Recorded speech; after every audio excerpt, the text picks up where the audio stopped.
Prethodne nedelje dok su seniori Partizana igrali završni turnir nacionalnog kupa Radivoja Koraća, Stefan Todorović je bio s druge strane bare, reprezentovao sebe, klub i srpsku košarku na jednom prestižnom kampu, ali da ne pričam ja puno, ajde kaži nam gde si bio prethodnih dana. Dobar dan, sinoć sam se vratio iz Čikaga. Bio sam na kampu Basketball Without Borders Global Camp, koji se održava, mislim, 6. put. On okuplja svu decu iz celog sveta i ništa, bili smo tamo, trenirali, biti tamo, družiti se pre svega, provoditi vreme i trenirati sa decom najboljom u svetu je pre svega jedno veliko zadovoljstvo, iskustvo, a i prilika za neke korake dalje. Koliko si dana bio i ajde napravi mali presek onako dan po dan, kako je sve to izgledalo? Ceo kamp, košarkaške aktivnosti su trajale 3 dana, ali ja sam tamo došao dan ranije i ostao dan duže. Došao sam tamo prvi dan, pošto su bili pozvani dvojice iz Hrvatske, došli smo u isto vreme tamo i onako razmenili prvo neke prve utiske, došli u hotel, dobili opremu, šta je sve bilo, neke tehničke stvari. Sutradan, pošto su sutradan dolazili neka deca, nisu svi došli istog dana. Imali smo samo neko okupljanje, prozivku i došli su Pascal Siakam, Taco Fall i Davis Bertans. O tome ću pričati posle šta sam pričao s Bertansom. To je bio drugi dan, sve u svemu, uveče smo malo razgledali Chicago. A treći dan počele su košarkaške aktivnosti, imali smo bilo više koševa i imali smo neke stanice. Sad na svakom stanici je bio po neki košarkaš. Na jednoj Bertans, na jednoj Siakam, na jednoj Taco Fall i Markkanen. I tu smo malo trenirali, onda su nas podelili u ekipe i odigrali te neke prve kao evaluation games. Kako bi treneri mogli dalje da, kako su oni nazvali taj neki draft, da naprave neke ekipe gde su se drugi, treći dan kampa igrale ozbiljne utakmice. I na taj način su oni nas ocenjivali i tako to. Drugi dan kampa smo odigrali dve utakmice, čisto onako da uđemo, pa što ne igramo svi taj američki sistem košarke, malo smo dobili priliku da, kako kažem, se naviknemo na taj novi način igre koji nas očekuje za treći dan, gde je najvažniji dan, te najvažnije utakmice. I uveče smo bili na Skills Challenge, takmičenju u trojkama i zakucavanja. Ja sam prvo mislio da će da nas stave negde gore, da nećemo ništa videti, ali pre svega ta hala nije uopšte ništa veća od naše arene. Čak što više imali smo dobra mesta, sve smo mogli lepo da vidimo i to je neko nezaboravno iskustvo kome bi svakome preporučio da ode.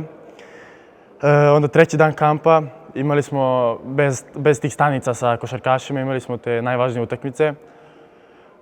Ja sam igrao u Chicago Bullsima, podelili su nas po tom nekom sistemu, ne znam ja tačno kom. Sve svemu mi smo to osvojili, dobili smo neke nagrade i uveče smo bili na NBA All-Star Game-u, što je posebna priča. Ajde, da nastavimo s tim gde si stao, kako je izgledalo na All-Star Game. Prvo što smo mi tamo ušli kao igrači koji ćemo učestvovati tamo. Nismo ušli kao obična publika, što je bilo ne samo za mene, nego za decu iz celog sveta jedna posebna prilika. I bili smo tamo, odgledali taj All-Star Game, imali priliku, dobili smo neke kartice kao da možemo da ulazimo u te neke hodnike da drugi ne mogu. I na poluvremenu sam sišao dole, video kako sve to izgleda izbliza, ono je stvarno nestvarno. LeBron James koji je najbolji na svetu, to je taka figura da ja nisam mogao skidam pogled jedno 15 minuta. Onda vidio sam naravno sve igrače, ali on mi je nekako zapao za oko. Naravno, Nikola Jokić je bio tamo, pozdravili smo se na kratko, ništa nismo stigli više da pričamo. I pozdravio sam se sa Pascalom Siakamom i Taco Fallom, zato što sam ih znao sa jutarnjeg treninga. Prepoznali su me i to je onako bio doživljaj. Bertans? S Bertansom sam pričao pre svega na treningu.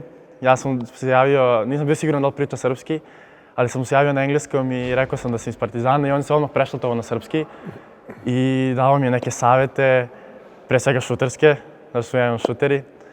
Dao mi neke savete šta tamo ljudi gledaju najviše, rekao mi da nije sve samo na terenu, nego da je mnogo bitnije u stvari kakav utisak ostavljaš van terena, da bukvalno gledaju kako jedeš viljuškom i nožem. I što je stvarno bilo tako, primetio sam da ljudi sve gledaju i dao mi je pre svega neke savete, razmenili neke utiske o Partizanu, kako se meni sviđa, kako njegova epoha, kako je to sve izgledalo i eto. Košarkaški, kad uporediš sebe sa vršnjacima iz ostalih zemalja i kontinenta, gde si tu? Ja sam iskreno prezadovoljan kako sam se pokazao tamo i dobio sam neke feedback, informacije o meni i mislim da sam odradio odličan posao. Ajde, predstavi se malo i gledalcima Partizanove televizije ko je u suštini Stefan Todorović, koje si godište, gde si sve trenirao, ko te trenirao i kakve su ti sada ambicije? Ja sam Stefan Todorović, 2002. sam godište. Počeo sam treniram košarku u malom klubu All Star na Tašmajdanu. Tamo sam bio kao klinac, prešao sve one mini basket turnire, mlađe pionire. Onda sam prešao u Vizuru, ne Mega Vizuru, nego Vizuru Shark. Prešao tamo i bio tamo godinu dana pionir i 2 godine kadeti. Odnosno, izvinite, 2 godine pioniri i 2 godine kadeti, na 4 godine u Vizuri. I tamo sam na neki način odlučio da želim da se bavim ovim sportom i tamo su me treneri maksimalno progurali i zahvalan sam na tome. Prvi su me nekako profilisali kao nekog skorera, poentera. Onda je bio, prerastao sam tu sredinu i bilo je pitanje gde ću sada. Imao sam dosta poziva i iz Evrope i iz Amerike, međutim odlučio sam se za Partizan i evo ovu godinu guramo dobro. Imamo sad taj turnir Evrolige koji nas očekuje za 2 dana, mnogo bitan turnir i eto. Kaži mi, kakve su tvoje ambicije, kakvi su tvoji planovi dalje?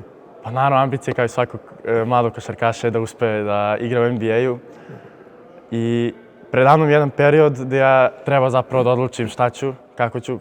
Ja sam odlučio, zacrtao sam sebi da želim da se bavim ovim sportom i u narednom periodu ćete saznati šta su moje koraci dalje. Kažem mi, Partizan juniorska ekipa ove sezone, bio je zanimljiv derbi pre 10-ak dana ovde u areni gde si imao ulogu za Oskara na kraju, bilo je poprilično dramatično, nije bilo lako dati ono slobodno bacanje za produžetak posle 2 promašena. Video sam tvoju reakciju da, iako si uveo Partizan u produžetak, nisi mogao sebi da oproštiš što si promašio prethodno. Ali nije lako dati posle 2 promašena. Pre svega, taj derbi je bio jedan doživljaj za nas jer smo igrali u velikoj areni i na naše iznenađenje došlo dosta ljudi nas gleda. Bilo je koliko ljudi? Bilo je 600-700 ljudi, sigurno. Sigurno sam da niko od nas nije igrao pre 600-700 ljudi. To možda ne izgleda u areni toliko ljudi jer je ogromna sala, nismo mi navikli na taj ambijent. Ali možda derbi i nije bio neki najbolji za gledanje. Bilo je dosta mnogo boljih derbija između nas 2002. godište i prošle godine i ove godine, pogotovo u Železniku kad smo ih dobili. To je bio onako košarkaški derbi za gledanje. Ovaj derbi je bio onako malo tvrda utakmica. Mali broj poena, mali procenti šuta na obje strane i na kraju oni su vodili jedan razlike, 7 sekundi do kraja, trener je nacrtao akciju za mene, međutim oni su preuzeli, nismo mogli da izvedemo to što je trener hteo. Ja sam izmislio neki šut sa 9 metara i oni su napravili faul, stvarno je bio faul, imamo i dokaze. I svi su bili u fazonu, to je to, pobedili smo, Stefan daje 3 bacanja. Ja stvarno šutiram dobro bacanje. Ja mašim prvo, svi već tresu se. Ja mašim drugo. Bila je trema, iskreno. Posle prvog promašenog? Kad sam stavno bacanju nije bilo trema, bio sam siguran da ću dati. Posle prvog promašenog rekao sam sebi, ajde, dobro, imaš još 2. Ako daš 2, zaboravit će se prvo što si promašio. Ja mašim drugo, vidim moji ustaju sa klupe, nikome više nije lako. Prilazim i saigrači, izbodrili su me maksimalno i rekli su mi, daš ovo i rešavaš utakmicu u produžetku, verujem u tebe. Što meni dalo neki vetar u leđa.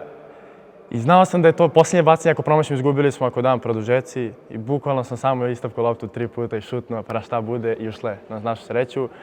U produžetku sam opet imao neka 4 bacanja na kraju, posljednjih 30 sekundi što sam se revanširao. I svako ko mi kaže kako si promašio ta 2 bacanja, ja kažem revanširao sam se u produžetku, pobedili smo i to je bitno. Šta Stefan radi van košarke? Ima li vremena slobodno? Pa, kao i svako dete koje je odlučilo profesionalno da se bavi ovim sportom, nema dovoljno vremena za neke društvene aktivnosti. Međutim, ja idem redovno u školu svaki dan, što je redak slučaj.